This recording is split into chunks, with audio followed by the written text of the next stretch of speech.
Welcome to D6. This is professor Vinod Kumar. ఈ రోజు ఒక ముఖ్యమైన టాపిక్ మనం మాట్లాడుకుందాం. దళిత సంపన్నులకు రాజకీయ రిజర్వేషన్ ఎందుకు, ఈవెన్ విద్యా ఉద్యోగ రంగాల్లో కూడా ఎందుకు, ఇవాళ వీళ్ళ వల్ల లాభం ఏంటి, ఈ సంపన్నులు అటు విద్యలో గానీ ఇటు ఉద్యోగాలు గానీ ముఖ్యంగా రాజకీయాలలో వీళ్ళే పోటీ చేస్తే మరి సామాన్యులు ఎప్పుడు పోటీ చేయాలి, ఎప్పుడు రాజకీయాలకు రావాలి, ఎప్పుడు ప్రజాసేవ చేయాలి? ఈ డబ్బున్న వాళ్ళు పెట్టుబడి పెట్టి వందల కోట్లు పెట్టి వేల కోట్లు సంపాదిస్తున్నారు. అలాగే వాళ్ళు పెళ్లి చేసుకోవడం కూడా ఎవరు చేసుకుంటున్నారు? అగ్రకులాలని చేసుకుంటున్నారు, దళితులను చేసుకోవట్లే. అంటే వీళ్ళు సంపాదించిన సంపాదన అంతా కూడా ఎవరికి చెందుతుంది? మళ్ళీ అగ్రకులాల సంతానానికే చెందుతున్నది. మళ్ళీ వాళ్ళ పిల్లలు కూడా అగ్రకులాలే చేసుకుంటున్నారు. అంటే ఓవరాల్గా వీళ్ళ వల్ల కానీ వీళ్ళ సంపాదన వల్ల కానీ దళిత సమాజానికి ఏమాత్రం ఉపయోగం లేదు. మరి అట్లాంటి వాళ్ళు రిజర్వేషన్లలో ఎందుకు పోటీ చేయాలి? వాళ్ళు అర్హులేనా? మరి వాళ్ళు అర్హులు కానప్పుడు వాళ్ళకు రిజర్వేషన్లలో ఈ అగ్రవర్ణాలు ఎందుకు టికెట్లు ఇస్తారు? నిజంగా ఈ దళిత సమాజం కోసం బాబాసాహెబ్ అంబేద్కర్ ఏ సమాజం కోసం తప్పించాడో, బాబాసాహెబ్ అంబేద్కర్ ఏ రిజర్వేషన్ల ద్వారా పేదవాళ్లకు న్యాయం జరగాలన్నాడు, ఏ రిజర్వేషన్ల వల్ల విద్యా ఉద్యోగ రంగాలతో పాటు రాజకీయ రంగాల్లో కూడా సామాన్య పేదలకి ఈ రిజర్వేషన్ ఫలాలు అందాలని రాజ్యాంగంలో రిజర్వేషన్లు పొందుపరిచాడో అవి దుర్వినియోగం అవుతున్నాయా కావట్లేదా? అవి ఓన్లీ కొన్ని కుటుంబాలకు, సంపన్న దళిత కుటుంబాలకే పరిమితం అవుతున్నాయా కావట్లేదా?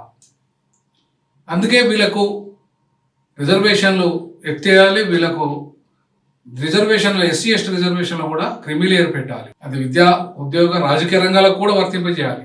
కాబట్టి అగ్రవర్ణ పేదలకు 8 లక్షలు, కేవలం 8 లక్షలు మాత్రమే, 8 లక్షలు మాత్రమే అగ్రవర్ణ పేదలకు ఇవాళ ఈడబ్ల్యూఎస్ రిజర్వేషన్ వర్తింపజేస్తున్నారు. ఇవాళ మనం ఒకసారి వివేక వెంకట స్వామి ఈ అధికారికంగా ప్రకటించని ఎన్నో వేల కోట్లు, లక్షల కోట్లు ఆస్తులు ఉన్నాయో చెప్పలేము. స్విస్ బ్యాంకులో నంబర్ 1 స్థానంలో, మన తెలంగాణ నుండి నంబర్ 1 స్థానంలో స్విస్ బ్యాంకులో దాచిన డబ్బు ఆయనది ఉన్నది. అంటే గోప్యమైన డబ్బు అక్కడ ఉంది. ఓన్లీ ఎలక్షన్ అఫిడవిట్లో వీరు సమర్పించిన ఆస్తులు, అధికారికంగా సమర్పించిన ఆస్తులు 606.67 కోట్లు. అంటే 606,67,00,000 ఆస్తులు టోటల్ అసెట్స్. దాంట్లో వెహికల్స్ ఏమో 380 కోట్లు. అలాగే క్యాష్ 1,01,05,00,000. డిపాజిట్స్ 8,64,00,000. తర్వాత బాండ్స్, డిబెంచర్స్, షేర్స్ 294 కోట్ల చిల్లర. అలాగే జ్యువెలరీ 60,70,72,00,000. మూవేబుల్ వెహికల్ 225 కోట్లు. అంటే ఎంత పెద్ద కార్లు ఉన్నాయి చూడండి. Agriculture lands, multiple plots, Mankali village, Nagireddyguda village and Damarcherla village. అంటే వీటి వాల్యూ ఎంతో తెలియదు ఇంకా. అలాగే residential buildings, multiple properties including a house in west Meradapalli, Banjara hills.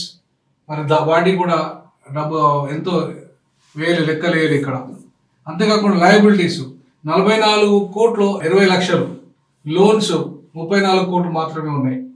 అలాగే loans for individual entity 6,84,00,000. Income tax dues 2,65,00,000 కట్టాలి. ఇంకా ఆయన ఇంత సంపాదన ఉంది. తర్వాత అడిషనల్ గా వివేక వెంకట స్వామికి 1.6 కోట్ల తెలంగాణ చీఫ్ మినిస్టర్ చంద్రశేఖరరావుకి ఇచ్చాడు. 1,06,00,000. అలాగే 1,05,00,000 కోమటిరెడ్డి రాజగోపాల్ రెడ్డికి ఇచ్చాడు, కాంగ్రెస్ క్యాండిడేట్ కు ములుగోడు ఎలక్షన్స్ లో. అట్లాగే ఆయనకు V6 ఛానల్ ఉంది. అట్లాగే ఆయనకు విశాఖ ఇండస్ట్రీ అనే 100,000,00,000 వేల రూపాయల ఇండస్ట్రీలు ఉంది, లీడింగ్ మ్యానుఫ్యాక్చరింగ్ కంపెనీ.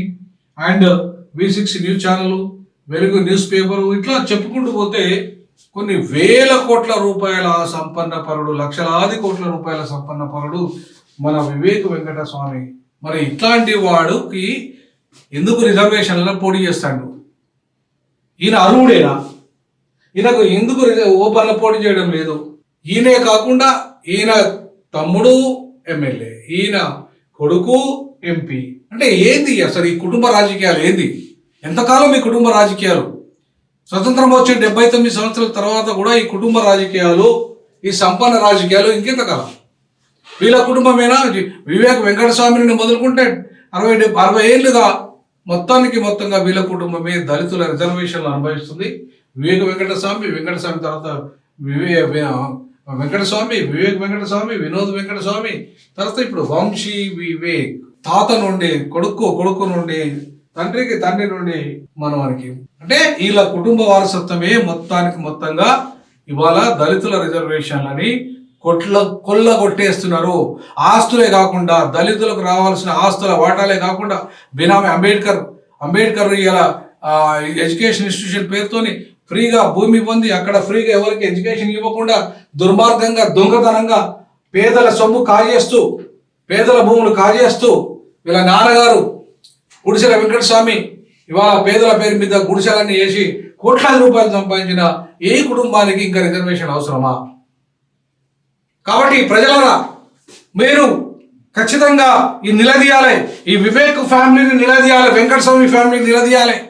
మీకు ఎంతకాలం ఇంకా ఈ రిజర్వేషన్లు, ఈ రాజకీయ రిజర్వేషన్లు మీరు ఎంతకాలం అనుభవిస్తారు? ఇంత పెద్ద సంపన్నులు, కోటీశ్వరులు మీరు అంటే ఇవాళ ఎలక్షన్ లెక్కలే ఎన్ని చెప్పారు అంటే, మీరు ఎలక్షన్ అఫిడవిట్లు అన్ని తప్పులే ఇస్తారు. ఆ తప్పులు చెప్పిన దాంట్లో కూడా ఈయన చెప్పింది 606 కోట్లు. అంటే ఇంత పెద్ద సంపన్నుడు, తెలంగాణ దళితుల్లో నంబర్ 1 అదాని, దళిత అంబానీ, దళిత అదాని, ఈయనకు అవసరమా రిజర్వేషన్లు? మరి ఈయనకు రిజర్వేషన్లు, రాజకీయ రిజర్వేషన్లు వద్దంటే అది నేరం ఎట్లయితుంది? అది తప్పట్లయితుంది? అది తప్ప చెప్పండి ప్రజలారా, నిలదీయండి ప్రజలారా, నిలదీయండి ఇట్లాంటి వాళ్ళకు రాజకీయ రిజర్వేషన్ అవసరం లేదు. దళితులైన ఎవరైనా సరే 2 సార్ల కంటే ఎక్కువ పదవులు అనుభవించడానికి వీలు లేదు. తాత నుండి ముత్తాత నుండి మొదలుకుంటే తాత అంటే ఇవాళ మనం అడుగుతున్నాం కదా, న్యాయ వ్యవస్థలో తాతలు ముత్తాతలంతా కూడా న్యాయమూర్తులుగా ఉంటున్నారు, మీరే మీ కుటుంబాలకే పరిమితమైన అంటున్నాం కదా. మా రాజకీయాలలో ఈ వారసత్వం ఏంది? ఈ రాజకీయ వారసులని, ఈ సంపన్నులని రిజర్వేషన్ పరిధి నుండి తొలగించేదాకా ఆర్పీఐ పార్టీ ఉద్యమం చేస్తుంది. ప్రజలారా, రిపబ్లికన్ పార్టీ పేద ప్రజల కోసం పుట్టింది. పేదలను మాత్రమే, ఇంతవరకు రాజకీయ ప్రాతినిధ్యం లేని కులాలకు, రాజకీయ ప్రాతినిధ్యం లేని ఇవాళ కుటుంబాలకు, రాజకీయ ప్రాతినిధ్యం లేని పేద వర్గాలకి ఇలా రిజర్వేషన్ ఫలాలు అందాలి. అది విద్యలో కావచ్చు, అది ఉద్యోగంలో కావచ్చు, అది రాజకీయంలో కావచ్చు. వీళ్ళని టార్గెట్ చేయాల్సిన అవసరం ఉంది, వీళ్ళని ప్రశ్నించాల్సిన అవసరం ఉంది, వీళ్ళని నిలదీయాల్సిన అవసరం ఉంది, వీళ్ళని రాజకీయాలకు దూరం చేయాల్సిన అవసరం ఉంది. కేవలం 8 లక్షల ఇన్కమ్ ఉన్న వాళ్ళు మాత్రమే ఇవాళ క్రిమిలేయర్ కింద వచ్చినప్పుడు ఇన్ని కోట్లాది మంది ఆస్తులు ఉన్న వాళ్ళు క్రిమిలేయర్ కింద ఎందుకు రారు? 100 కోట్లు, 1000 కోట్లు, లక్షల కోట్లు ఉన్న వాళ్ళు క్రిమిలేయర్ కింద ఎందుకు రారు? వాళ్ళు ఎట్లా రిజర్వేషన్ అర్హులు? కాబట్టి మిత్రులారా, ప్రజలారా, తెలంగాణ ప్రజలారా, దళిత ప్రజలారా, ముఖ్యంగా ఇట్లాంటి దళిత సంపన్నులను రిజర్వేషన్ల నుంచి తీసేయాలి. ఇది ఆర్పీఐ పార్టీ మీకు ఇస్తున్న పిలుపు. వీళ్ళ అన్నాస్తులు ఎంతో చూడండి. టోటల్ అసెట్స్ అని ఇచ్చాడు 197 కోట్లు. అంటే ఈయనకు తమ్మునికు 600కు పైగా ఉంటే ఈయనకు ఓన్లీ 197 కోట్లే ఉంది. దాంట్లో స్థిరాస్తులు 24 కోట్లు, క్యాష్ 2,25,00,000, డిపాజిట్స్ 10,31,00,000, అలాగే bonds, debentures, shares 10,84,00,000, motor vehicles 76 కోట్ల మోటార్ వెహికల్స్ 76,46,49,000, జ్యువెలరీ 56,35,000, అలాగే మూవేబుల్ అసెట్స్ 172 కోట్లు, అలాగే agriculture and 1,50,00,000, non agriculture properties 13,19,00,000, residential buildings 6,03,00,000, అలాగే లయబిలిటీస్ అప్పులు ఇక 6,60,00,000, లోన్స్ బ్యాంకుల నుండి 41,41,000, లోన్స్ ఫ్రమ్ ఇండివిజువల్స్ నుండి 6,18,00,000. అట్లాగే గడ్డ Vinod Kumar income for past few years is not explain stated. కొన్ని సంవత్సరాల క్రితం నుండి కూడా ఆయన ఇంతవరకు ప్రకటించట్లేదు ఆస్తులను. But his total income can be inferred from his assets liability. ఆయన ఆస్తులు ప్రకటించకపోయినప్పటికీ కొంతకాలంగా ఇప్పటికీ ఈయనకు ఉన్న ఆస్తులు 100 కోట్లు. సో 100 కోట్ల రూపాయల ఆస్తులు ఉన్న, 1000 కోట్ల రూపాయల ఆస్తులు ఉన్న తమ్ముడు మినిస్టరు 100 కోట్ల ఆస్తులు మరి అధికారికంగా ప్రకటించడం, అనధికారికంగా ఏమైనా తెలియదు. ఈయన కూడా ఎమ్మెల్యే, వాళ్ళ ఒక్క ఇంట్లోనే గడ్డం వివేక్ అండ్ గడ్డం వినోద్ అన్నదమ్ములు ఇద్దరు. సో వాళ్ళ ఇంట్లోనే 2 ఉద్యోగాలు, అంటే రాజకీయ ఉద్యోగాలు. 2 ఉద్యోగాలు కాదు, ఇంకా వాళ్ళ వాళ్ళ వాళ్ళ వీళ్ళ వివేక్ వాళ్ళ కొడుకు ఇగో ఈయన గడ్డం వంశీ. ఇప్పుడు గడ్డం వంశీ గురించి తెలుసుకుందాం. గడ్డం వంశీ ఆస్తులు ఏంటి, ప్రకటించినవి అధికారికంగా అనధికారికంగా ఎన్నినే మనకు తెలియదు. వాళ్ళ ప్రకటించిన అసెట్స్ 1, 10, 100, 1000, 10,000, లక్ష, కోటి, 24 కోట్లు, 24 కోట్ల 9,76,123 రూపాయలు. దాంట్లో క్యాష్ 1 కోటి చూపెట్టిండు, భార్య దగ్గర 50,000, డిపాజిట్స్ బ్యాంకులలో డిపాజిట్లు చేసినాయి 88 లక్షలు, తర్వాత భార్య దగ్గర 10 లక్షలు, 10,000 చూపెట్టిండు. షేర్స్ ఇన్వెస్ట్మెంట్స్ 7,38,38,200 విశాఖ ఇండస్ట్రీ కూడా చూపెట్టిండు అలా. తర్వాత ఆటోమొబైల్ దాంట్లో 4 కోట్లు, తర్వాత jewellery 40,80,000, movable assets agriculture land not specified చూపెట్టలేదు. తర్వాత నాన్ అగ్రికల్చర్ ల్యాండ్ ప్రాపర్టీస్ 1,30,00,000 చూపెట్టిండు, west Marredpally property. Residential buildings not specified చూపెట్టలేదు, commercial buildings not specified. Total liabilities 17,76,000. Loan dues from individuals 17,70,000. ఇది లోన్స్. అంటే ఈయనది కూడా చూసుకుంటే మాత్రం 24-25 కోట్లు చూపెట్టుకున్నాడు. బట్ అది కూడా అధికారికంగా, అనధికారికంగా ఎంతో తెలియదు. సో వీళ్ళు అనధికారికంగా స్విస్ బ్యాంకులలో పెంచిన డబ్బులు మొత్తానికి భారతదేశంలో ఒక అత్యధిక సంపన్నులలో, దళిత సంపన్నులలో వీరు అనేది జగమెరిగిన సత్యం. అది మొత్తం ప్రపంచానికి ఎరికే, ఈవెన్ స్విస్ బ్యాంక్ కూడా ఎరికే. కాబట్టి ఇవాళ ఇట్లాంటి వాళ్లకు వీళ్ళ తండ్రికి మంత్రి, రాష్ట్ర మంత్రి, అన్న ఎమ్మెల్యే, ఈయన ఎంపీ, అంటే వీళ్ళ కుటుంబం రాసి పెట్టుకొని వచ్చిందా రిజర్వేషన్లు?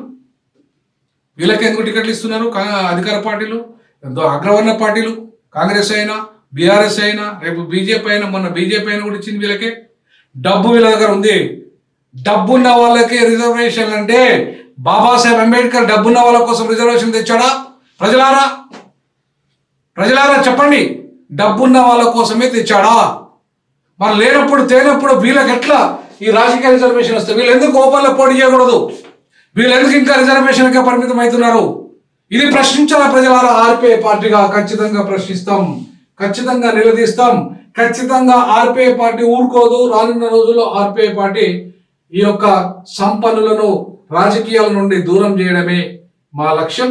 ఆ లక్ష్య సాధనలో భాగంగా ఇక మనము రెండో ఫ్యామిలీ విషయానికి వస్తే, డిప్యూటీ సీఎం బట్టి విక్రమార్క సీఎం తర్వాత పక్కకే కుర్చీల కింద కూర్చున్న ఇజ్జత్ లేని నాయకుడు, దళిత సమాజాన్ని ఇజ్జత్ తీసిన నాయకుడు. సో ఇట్లాంటి లీడరు ఇవాళ రిజర్వేషన్లలో వచ్చిండు. ఆయన ఆస్తులు ఒకసారి ఏందో చూద్దాం. ఇవాళ ఆయన ఆస్తులు చూసుకుంటే టోటల్ ఎస్ఎస్ 8 కోట్లు 13 లక్షలు చూపెట్టిండు. అలాగే ఇవాళ క్యాష్ 11 లక్షలు చూపెట్టిండు. డిపాజిట్ బ్యాంకు దాంట్లో బ్యాంక్స్లలో ఉన్నాయి 41 లక్షలు చూపెట్టిండు. తర్వాత మోటార్ వెహికల్స్ 26 లక్షలు చూపెట్టిండు. పర్సనల్ లోన్స్ 52 లక్షలు. ఎల్ఐసి అదర్ పాలసీస్ 3 లక్షలు. జ్యువెలరీ 1,92,00,000 చూపెట్టిండు. అట్లాగే అగ్రికల్చర్ ల్యాండ్స్ 9 లక్షలు. నాన్ అగ్రికల్చర్ 12 లక్షలు చిల్లర. రెసిడెన్షియల్ బిల్డింగ్ 1,05 లక్షలు. హౌస్ ఎటు వైరా టౌన్ ఖమ్మం డిస్టిక్ 70 లక్షలు. హౌస్ ఎటు సుందరయ్య నగర్ మదిర 60 లక్షలు. ల్యాండ్ ఎటు కనగిరి సిరిపురం విలేజ్ వాల్యూడ్ 36 లక్షలు. ల్యాండ్ ఎటు విఠల్ విలేజ్ ఫారూక్ నగర్ 80 లక్షలు. తర్వాత ఒకటి 64 లక్షలు. సో నో లయబిలిటీస్ అప్పులు ఏమి లేవు according to is election affidavit. బట్టి విక్రమార్క ఏమే అప్పులు లేవు, సంపాదన మాత్రమే ఉంది. ఇలా ఈయన కూడా విపరీతంగా డబ్బులు సంపాదించాడు. వీళ్ళ భార్య కూడా ఆయన ఎట్లయితే వివేకు, వినోద్, వంశీ అగ్రవర్ణాలను చేసుకున్నాడు, ఈయన కూడా అగ్రవర్ణాన్ని చేసుకున్నాడు. సో ఈయన కూడా అగ్రవర్ణాలను చేసుకున్నాడు. ఈయన సంపాదించిన ఆస్తులు కూడా దళితులకు ఏమి ఉపయోగపడతలేవు. ఈయన ఉపయోగపడతలేడు, ఈయన సంపాదన ఉపయోగపడతలేదు. సో ఇదే కిందకు రిజర్వేషన్లు, రాజకీయ రిజర్వేషన్లు. మరి ఇట్లాంటి వాళ్ళ వల్ల ఏం దళిత సమాజానికి ఉపయోగం? మరి ఏమాత్రం ఉపయోగం లేని వీళ్ళతోని మా సమాజానికి ఏమాత్రం ఉపయోగం లేని వీళ్ళు ఎందుకు రిజర్వేషన్లకు అర్హులవుతారు? సో రాజకీయ రిజర్వేషన్లు ఎట్లా పోటీ చేస్తారు వీళ్ళు? పేదలకు కదా, పేదల కోసము మధ్య తరగతి వాళ్ళ కోసం కదా బాబాసాహెబ్ అంబేద్కర్ రిజర్వేషన్ పెట్టింది, వాళ్ళకి కదా. కాబట్టి ఇట్లాంటి వాళ్ళని ఓపెన్గా మీరు పోటీ చేయాలి. ఇక్కడ నుండి ఆర్పీఐ అదే డిమాండ్ చేస్తుంది. ప్రజలారా మీరు కూడా డిమాండ్ చేయాలి. వీళ్ళను క్రిమీ లేయర్ కాబట్టి, సంపన్నులు, దళిత సంపన్నులు కాబట్టి వీళ్ళ రిజర్వేషన్ పరిధి నుండి తొలగించాల్సిందిగా డిమాండ్ చేద్దాం. ఖచ్చితంగా రానున్న రోజుల్లో ఈ ఉద్యమాన్ని ఉధృతం చేద్దాం అని చెప్పేసి ఈ సందర్భంగా తెలియజేస్తా ఉన్నాం. అంతేకాకుండా వీళ్ళ బ్రదర్, ఇది కూడా మళ్ళీ కుటుంబ పాలన చూడండి. మళ్ళీ వీళ్ళ బ్రదర్ కూడా సంపాదించిన ఆస్తులు చూడండి. వీళ్ళ బ్రదర్ కూడా ఆయన రాజకీయ వారసత్వం, ఈయన ఎంపీ, ఎమ్మెల్యే, ఎన్నో పదవులు, ఈయన కూడా అనేక పదవులు చేశాడు. ఒక పదవి 2 పదవులు చెప్పడానికి. సో ఆయన ఆస్తులు చూద్దాం ఒకసారి. 25 కోట్లు చూపెట్టాడు, 88 లక్షలు. అట్లాగే మూవేబుల్ నుండి 95,000 సెల్ఫ్, 1,30,000 భార్య దగ్గర, 1 కోటి 1 లక్ష అనుకుంటా. 30,000 డిపెండెంట్ దగ్గర, ఇంకా ఇంకో డిపెండెంట్ దగ్గర 60,000. డిపాజిట్స్ బ్యాంక్స్ 3 లక్షలు, 3.20 లక్షలు చూపెట్టిండు. అలాగే స్పౌస్ దగ్గర 12,38,000 చూపెట్టిండు. అట్లాగే డిపెండెంట్ 1 దగ్గర కొడుకోవచ్చు మరి 2,95,000 చూపెట్టిండు. ఇట్లా చూసుకుంటూ పోతే ఆయన షేర్స్ 9,34,00,000, షేర్ క్యాపిటల్స్ 75,25,000, అలాగే అదర్ షేర్స్ 63,51,000. అట్లాగే గోల్డ్ 80,000 చూపెట్టాడు. అట్లాగే డైమండ్స్ 2.5 లక్షలు చూపెట్టాడు. అలాగే అగ్రికల్చర్ ల్యాండ్ 75 లక్షలు. ఇట్లా తొండుపల్లి విలేజ్ ఖానాపూర్లో 1,70,000 ఖానాపూర్లో చూపెట్టాడు. అలాగే multiple properties in Hyderabad and Vijayawada 3,09,90,00,000 చూపించాడు. కమర్షియల్ బిల్డింగ్స్ అపర్ణ క్రెస్ట్ 65 లక్షలు. Office space at Ashoka My Home Chambers 1,20,00,000. Total liabilities 1,88,00,000 చూపెట్టుకున్నాడు. ఐసిఐసిఐ బ్యాంకులో 65 లక్షల లోన్ తీసుకున్నాడు. అట్లాగే ఫాల్కాన్ ఫైనాన్షియల్ సర్వీస్ నుండి 1 కోటి తీసుకున్నాడు. అంటే ఈయన కూడా పెద్ద సంపన్నుడు. మరి ఈయనకి ఎందుకు రిజర్వేషన్ అంటే అటు అన్నమో డిప్యూటీ సీఎం, తమ్ముడేమో ఎంపీ అన్న డిప్యూటీ సీఎం. ఆయన అక్కడ మాదిగలు ఉంటారు. మాదిగలు ఉన్న కాడ మాదిగల సీటు కొట్టేసి ఉన్నారు అన్నగారు కర్నూలు, మెజార్టీ మాదిగలు. ఈయన మాలలో ఉపకులం, మాలే కాదు మాలలో ఉపకులం బట్టి కానీ తర్వాత ఈయన కానీ. సో ఆయన కూడా మన్నే అంటే మాలలో ఉపకులం అని చెప్పేసి అంటారు. ఆయన కూడా ఎవరిని మన మినిస్టర్ వివేక్ వెంకటస్వామిని కూడా మరి మాల ఉపకులం నాకు పూర్తి స్థాయిలో తెలియదు. బట్ ఏది ఏమైనా కూడా ఈ సంపన్నులకు, ఈ కుటుంబ రాజకీయాలకు పరిమితమై, వీళ్ళకు కుటుంబాలకే పరిమితమై, వీళ్ళు కులాలను వీళ్ళ భార్య మాత్రం మాదిగా చేసుకున్నట్టుగా విన్నాను. బట్ ఆయన మాత్రం వీళ్ళ అన్న మాత్రం ఆయన మార్వాడిని చేసుకున్నాడు. కాబట్టి సో వీళ్ళకి ఎందుకు రిజర్వేషన్లు ఈ సంపన్నులకు అనేది చాలా కీలకమైన విషయం.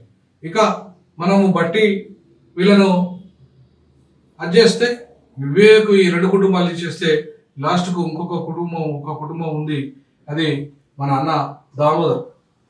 సో ఈ దామోదర్ అన్న కూడా ఈయన మాదిగ కాదు, బట్ మోచి అని అంటున్నారు. ఈయన మాదిగ సర్టిఫికేట్ చూపెడుతున్నాడు. బట్ ఆయన మోచి అని చెప్పేసి అనేక సందర్భాల్లో చెప్పడం జరిగింది. సో అట్లాంటి మంత్రి గారు ఇవాళ మాదిగ సీటు కొట్టేసి మెజార్టీ అయిన మాదిగలకు సీటు రానివ్వకుండా, ఇంకో విషయం ఇక్కడ మెజార్టీ మాదిగలకు సీటు రానిస్తలేరు బట్టి కుటుంబం, ఈ కుటుంబం మెజార్టీ మాదిగలకు సీటు రానిస్తలేదు. అలాగే ఆయన కూడా మన్నే అంటున్నారు. మరి మన్నెనా మాలనా తెలియదు, మన్నెన మాల 2 కలిసి ఒకటే అనుకుంటా. సో మోచి కూడా మాదిగలో భాగమే కాదు, but Madiga minority, Mochi minority, Madiga majority. So కాబట్టి ఇవాళ మాదిగలకు రావాల్సిన అవకాశాలను వీరు తీసేసి కొట్టేసుకున్నట్టుగా ఇవాళ ప్రజలంతా చెప్తున్న విషయం. మేము అనేక సందర్భాల్లో ఇది చర్చకు వచ్చిన అంశం. అందులో మందకృష్ణ మాదిగని స్వయంగా చెప్పిండు, నీకు దమ్ముంటే నువ్వు మాదిగ అయితే నీ సర్టిఫికేట్ చూపెట్టు, నువ్వు డిక్లేర్ చేసుకోవాలని చెప్పి. సో ఆ రకంగా చూసుకుంటే ఈ ఆస్తులు కనుక చూస్తే మంత్రి గారు, వీరు కూడా మంత్రి, ఆరోగ్య శాఖ మంత్రి, వీరి ఆస్తులు 46,66,00,000 చూపెట్టుకున్నారు. అలాగే రెసిడెన్షియల్ బిల్డింగ్స్, ఒకటి జుబ్లీహిల్స్, ఒకటి సోమాజిగూడ, ఒకటి బేగంపేట, అదేమో 8 కోట్ల చిల్లర. ఇది 1 కోటి, సోమాజిగూడ 1 కోటి చిల్లర. ఇదేమో బేగంపేటదేమో 99 కోట్లు ఇది. సో బేగంపేట. సో మొత్తంగా 96 మరి 99 లక్షలుగా వచ్చింది. 99 లక్షల 27,000 కావచ్చు. అలాగే multiple plots in Andhra Pradesh, Telangana దానికి 72 కోట్లు లేకపోతే 72 లక్షలు అనుకుంటా. 72,58,000 చూపెట్టుకున్నాడు. అంతేకాకుండా త్రిశీల హోమ్ కేర్ ప్రైవేట్ లిమిటెడ్ దాంట్లో 22,92,000 ఇన్వెస్ట్మెంట్ చేశాడు. అలాగే అదర్ దాంట్లో మిగతా వాటిలో 6,45,000 cash deposits 76,27,000 insurance policies 94,18,000 total liabilities only 14 కోట్లు మాత్రమే చూపెడుతున్నాడు. సో బ్యాంకు లోన్లు 19 లక్షల చిల్లర, హెచ్డిఎఫ్సి ఒక కోటి 1 లక్ష 1 కోటి 18 లక్షలు. అలాగే unsecured loans CDR 5.5 crores 3.1 crores from CDR అట. తర్వాత ఇండివిజువల్స్ నుండి ఇంత తీసుకున్నాడు. సో మొత్తానికి ఓవరాల్గా ఆయన యాన్యువల్ ఇన్కమ్ 2022లో 23లో 24,54,000 చూపెట్టాడు. అట్లాగే 21లో 9 కోట్లు చూపెట్టాడు. 9 లక్షల 9 కోట్ల 9 లక్షలు 4 లక్షలు ఇట్లా చూసుకుంటే తక్కువ చూపించుకుంటూ వచ్చారు. బట్ ఓవరాల్గా మరి చూసుకుంటూ వచ్చింది అంటే అధికారికంగా అయితే 50 కోట్ల తక్కువ, 50 కోట్ల కంటే తక్కువ చూపెట్టారు. బట్ అనధికారికంగా ఆయన కూడా చాలా ఆస్తులు, బినామీ ఆస్తులు అవన్నీ ఉన్నాయని చెప్పేసి ప్రచారం.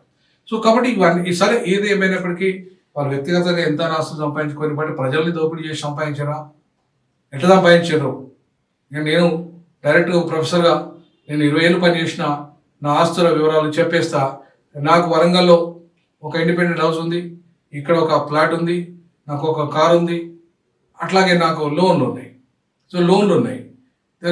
తర్వాత దిగిపోయిన తర్వాత వచ్చిన డబ్బులతో నా బిడ్డకు ఒక బిడ్డకు ఒక ఇల్లు, ఒక బిడ్డకు ఒక ఫ్లాట్, ఇద్దరికి కొన్నా చిన్న, అది కూడా జస్ట్ ఒక 5-10 లక్షలు పెట్టి. సో ఓవరాల్గా నా ఆస్తి వివరాలు కూడా డైరెక్ట్గా చెప్పడానికి నేను ఉన్నాను, రెడీగా ఉన్నాను. దమ్ముంటే నా ఆస్తి వివరాలు చెప్తా, మీ ఆస్తి వివరాలు ఓపెన్గా ప్రకటించుకుందాం. ఎక్కడైనా గోప్యమైన ఆస్తులు కూడా ప్రకటించుకుందాం. ఖచ్చితంగా మీరు రాజకీయ రిజర్వేషన్లకు మీరు పనికిరారు, మిమ్మల్ని తొలగించాల్సిన ఆర్పిఐ డిమాండ్ చేస్తుంది. రానున్న రోజుల్లో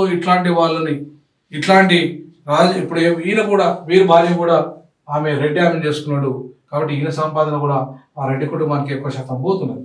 సో రిజర్వేషన్ల వల్ల వీళ్ళ వల్ల సమాజానికి ఉపయోగం లేదు, దళిత సమాజానికి ఉపయోగం లేదు, అలాగే దళితులకు ఉపయోగం లేదు, దళిత సమాజానికి ఉపయోగం లేదు. కాబట్టి వీళ్ళ రిజర్వేషన్లకు అర్హులు కాదు కాబట్టి వీళ్ళకు రిజర్వేషన్లు తొలగించాల్సిందిగా ఈ సందర్భంగా ఆర్పిఐ డిమాండ్ చేస్తూ ఉంది.